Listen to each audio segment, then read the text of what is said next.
तो आज हम कानपुर शहर के इतिहास की गहराइयों में उतर रहे हैं। हमारे पास दो स्रोत हैं, एक यूट्यूब वीडियो का ट्रांसक्रिप्ट और कानपुर पर एक लेख।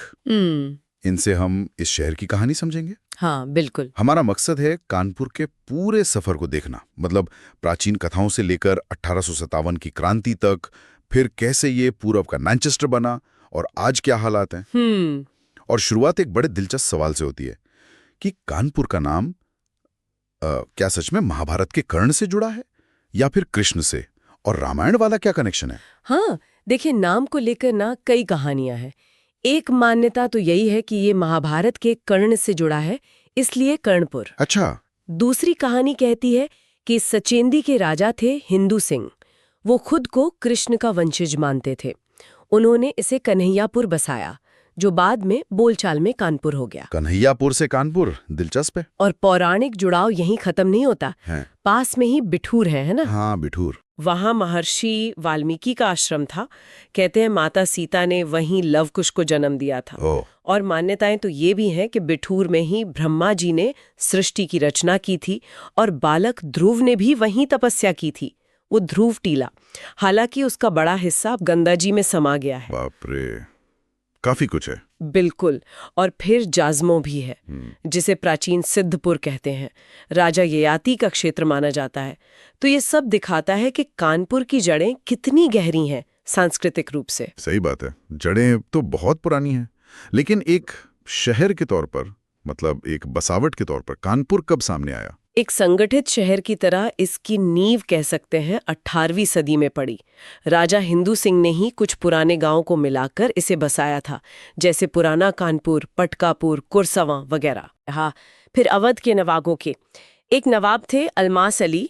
उनका शासन रहा 1773 से 1801 तक। पर सच तो यह है कि 1773 की संधि के बाद ही अंग्रेजों का असर यहाँ बढ़ने लगा था। और यहीं से फिर ब्रिटिश दौर की शुरुआत हुई, जिसने कानपुर की पहचान खासकर 1857 के वक्त पूरी तरह बदल दी।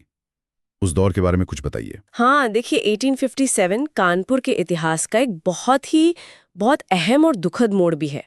अंग्रेजों ने यहाँ पहले अपनी छावनी बनाई थी 1778 में। छावनी क्यों? मुख्य रूप से व्यापार के लिए।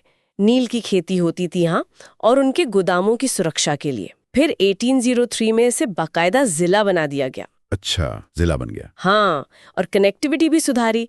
1832 में ग्रैंड ट्रंक रोड आ गई। फिर रेलवे लाइनें भी जुड़ गई लखनऊ और कालपी से। तो शहर महत्वपूर्ण होता जा रहा था। बिल्कुल, और इसीलिए 1857 के संग्राम में ये एक बड़ा केंद्र बन गया। नाना साहेब पेशवा द्वितीय, तांत्या टोपे, अजीमुल्ला खान, इन सब ने यहाँ नेतृत्व किया। हाँ, सुना है बहुत बड़ी घटनाएं हुई थी यहाँ। हुई थी। सत्ती चौरा घाट और बीबी घर जैसी भयानक घटनाएं हुई, जहां विद्रोह के दौरान अंग्रेजों का कत्लेआम हुआ। और उसके बाद अंग्रेजों का बदला भी उतना ही क्रूर था। इस पूरे उथल-पुथल ने शहर पर बहुत गहरा असर डाला। लेकिन ये अजीब है कि इतनी उथल-पुथल के बाद भी कानपुर एक बड़े औद्योगिक केंद्र के तौर पर उभरा। वो पूरब का मैनचेस्टर वाली पहचान। हाँ, ये सुनने में थोड़ा विरोधाभासी लगता है, पर ऐसा ही हुआ। अंग्रेजों ने यहाँ बड़े पैमाने पर उद्योग लगाए, खासकर कपड़ा और चमड़ा। कपड़ा और चमड़ा? जी। लाल इमली मिल तो बहुत मशहूर हुई अपनी ऊनी मिल के लिए। फिर एल्गिन मिल आए, ब्रिटिश इंडिया कॉर्पोरेशन यानी BIC, Kanpur cotton mill, more mills, कई मिलें खुली। अच्छा, काफी सारी। हाँ, और सरकारी चमड़ा फैक्ट्रियां भी लगाई गईं।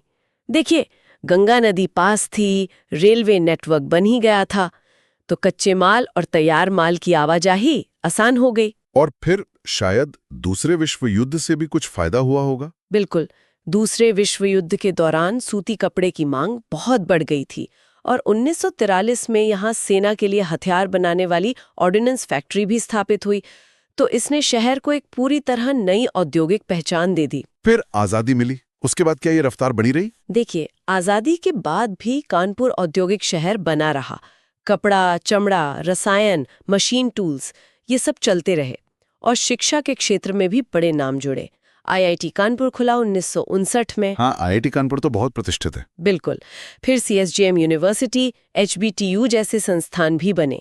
लेकिन बाद के दशकों में तस्वीर थोड़ी बदली। कैसे? वो जो पुरानी बड़ी मिलें थी ना, उनमें से कई धीरे धीरे बंद होने लगी। शायद नीतियां बदली, या मुकाबला बढ़ गया, या वो खुद को समय के साथ बदल नहीं पाई। तो इसका मतलब बेरोजगारी बढ़ी होगी? हाँ, बेरोजगारी बढ़ी, प्रदूषण की समस्या भी बढ़ी, खासकर गंगा में प्रदूषण, ये सब चुनौतियां सामने आने लगी। तो आज का कानपुर कैसा है? क्या शहर उन पुरानी चुनौतियों से निकल पाया है? पूरी तरह तो नहीं कह सकते, लेकिन कोशिशें चल रही हैं। जैसे जाजमू का चमड़ा उद्योग आज भी बहुत एक्टिव है।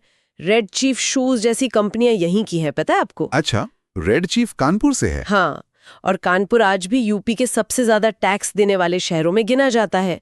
चुनौतियां तो हैं ही, औद्योगिक प्रदूषण, गंगा का प्रदूषण, ट्रैफिक जैम, रोजगार। लेकिन अब स्मार्ट सिटी योजना पर काम हो रहा है, गंगा सफाई के लिए मिशन चल रहा है, मेट्रो रेल भी आ गई है। हाँ, मेट्रो शुरू हो गई है। जी, और एक नया स्टार्टअप कल्चर भी उभर रहा है।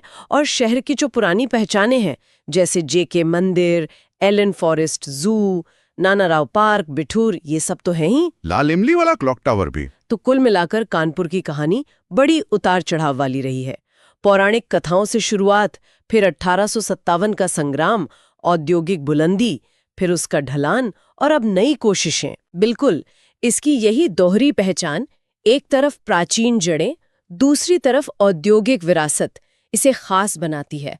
ये शहर अपनी कहानी के हर हिस्से को साथ लेकर आगे बढ़ने की कोशिश कर रहा है। संक्षेप में कहें तो कानपुर अपनी पौराणिक विरासत, 1857 के गहरे जख्मों और गौरव, औद्योगिक उतार चढ़ाव और आज की जद्दोजहद का एक अनूठा संगम है। और जाते जाते बस एक सवाल छोड़ जाती हूँ सोचने के लिए, कोई शहर अपनी इतनी गहरी पौराणिक जड़ों और इतने भारी औद्योगिक अतीत के साथ आज के पर्यावरण और अर्थव्यवस्था के दबावों का सामना कैसे करता है? कानपुर की कहानी भारत के दूसरे औद्योगिक शहरों के बनने और बिगड़ने के बारे में हमें क्या सिखा सकती है?